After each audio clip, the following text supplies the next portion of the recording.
জীবনে চলার পথে সবসময় সেই মানুষটাকে বেছে নাও যে তোমাকে প্রতিটা পদক্ষেপে মোটিভেট করবে। কারণ কে কতটা দেখতে সুন্দর, কে কতটা স্মার্ট, কার কত ভালো ড্রেসিং সেন্স, এই ব্যাপারগুলো ইনস্টাগ্রাম আর ফেসবুকের মধ্যেই সীমাবদ্ধ থাকে। আর আমাদের জীবনটা রিলস কিংবা প্রোফাইল পিকচারের মতো পারফেক্ট হয় না।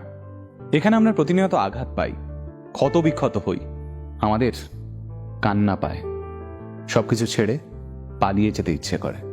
এই যন্ত্রণার মুহূর্তগুলোই আমাদের এমন একটা মানুষের দরকার পড়ে যে আমাদের পাশে বসে আমাদের মাথায় হাত রেখে বলবে, কিচ্ছু হবে না, তুমি পারবে, আমার তোমার উপর বিশ্বাস আছে, তুমি ঠিক ঘুরে দাঁড়াবে।